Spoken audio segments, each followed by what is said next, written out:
In the second one, which I am doing, I did an earlier one where I spoke about Taleb and Ashwath Damodaran. This one is largely by Taleb, where he says we get fooled by randomness and we try to find a pattern in whatever we do, right? So here is a great equation. Sachin Tendulkar went to a particular coach, went to a particular school, stayed in a particular location and played in a particular location. If I can do all the four, I will be a Sachin Tendulkar, right? This is the assumption which people have. Wrong, completely wrong. There are thousands of things which went right for Sachin Tendulkar, and there is a sense of randomness. For maybe 10,000 children playing cricket with the same combination, or 500 children playing with the same combination, there is only one Sachin Tendulkar. It doesn't matter what is the denominator. The probability of that repeating is so difficult. Even an Arjun Tendulkar will not be able to, or may not be able to repeat that kind of a success, because cricket has to be popular. There has to be less competition. Today Sachin Tendulkar himself would have found a lot of competition from other 16-year-olds or 18-year-olds. You have to get picked at 16, you have to have the maturity to play till you are 40, right? Not everybody will have all these combinations going right. It did not happen for Vinod Kambli. I'm not getting into the reasons. So when there is randomness, we don't understand the randomness. We pick up the success story of one person and then start finding a pattern and saying, oh, if you do this, you will be successful.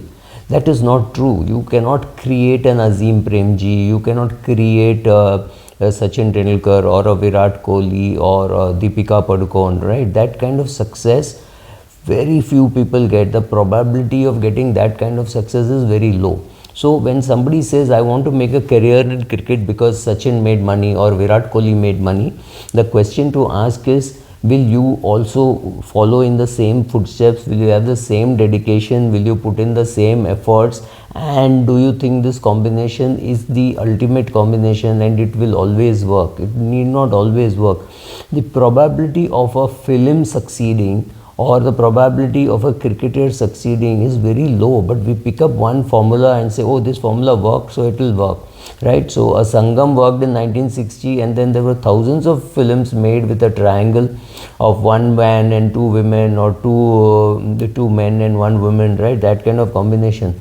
But the impact which Sangam created, the other movies couldn't create. Similarly, Hathi Mere Saathi was a big hit using animals. And after that, many movies came. Some didn't even last 1 week in the market, right? In the theaters.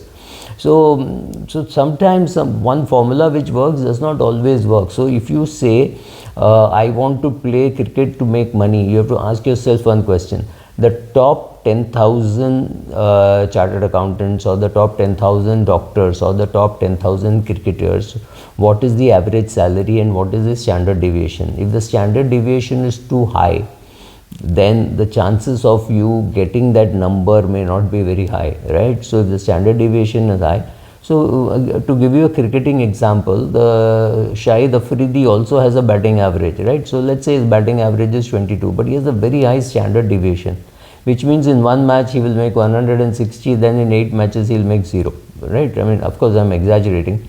Versus Rahul Dravid, who has a very low standard deviation. So you know the probability of his scoring high in every match is there, and his average is about, say, 50 or 54 or something like that, right? So but the probability is high.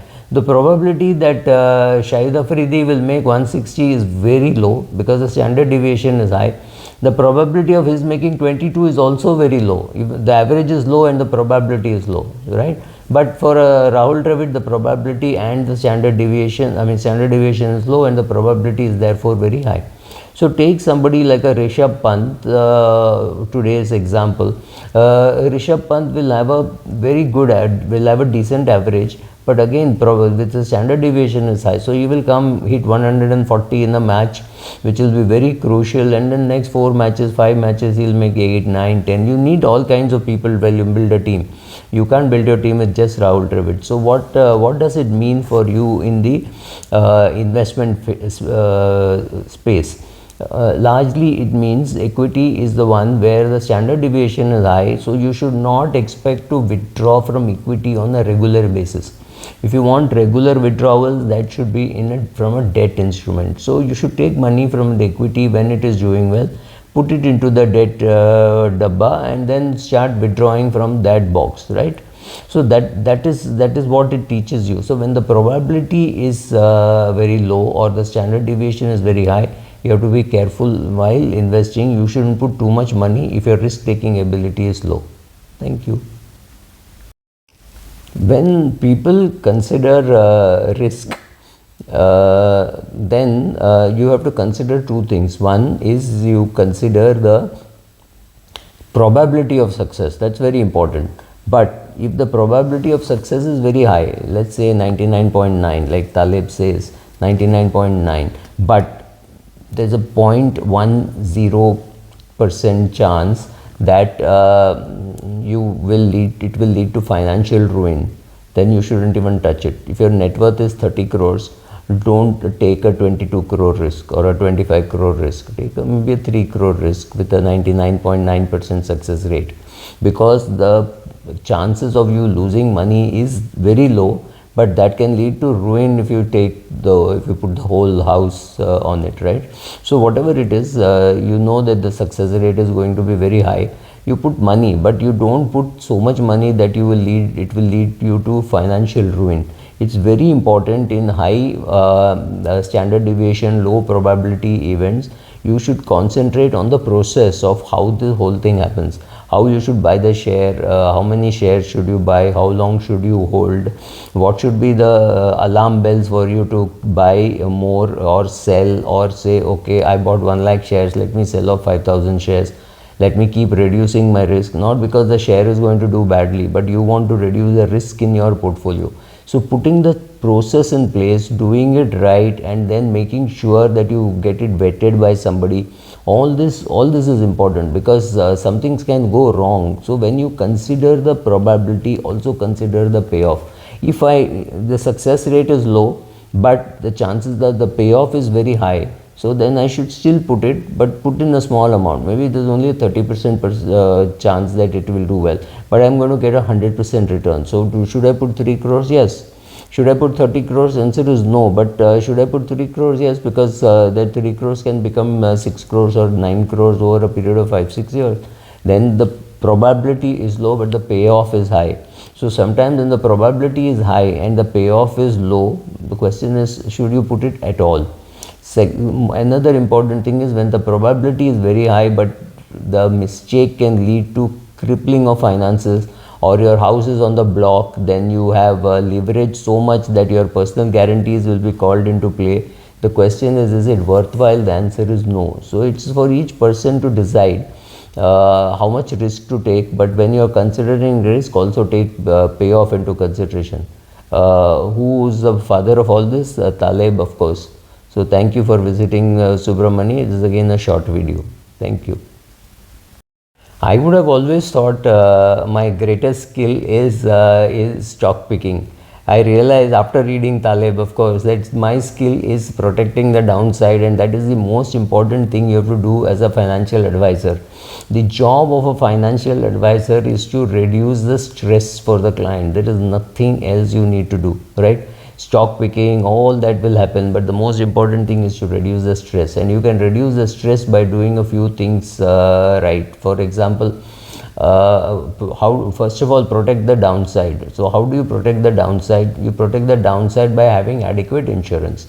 Good education is insurance against loss of job. Creating an emergency fund means you won't never have to sell your equity in distress. Having adequate medical insurance, make sure that you don't have to worry about do I have to sell my equity shares to pay for the hospital bill, right? Having multiple sources of income, having a spouse who is also earning well, right? So let's say you're an equity trader and you're married to a professor at IIT or a doctor working in a big hospital.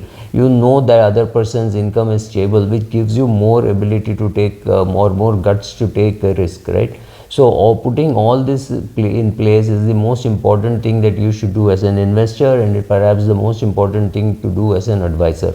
Once you keep all this, then when the client comes to you and says, oh, what if the market falls 30%, you say, don't have to worry.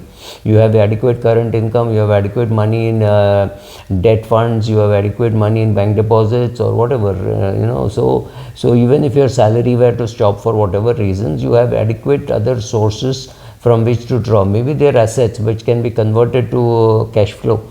Maybe they are in growth options, so you just have to start withdrawing, do a systematic withdrawal if you need money, or you just stop doing your SIPs because you want to conserve some money in a liquid fund, right? All these options are available, but understanding that reducing risk is the most important thing, or making sure that the client or you yourself, if you're the investor, making sure that you can sleep peacefully at night because you have a balanced good portfolio. That I think is the skill of the good investor and the good financial advisor.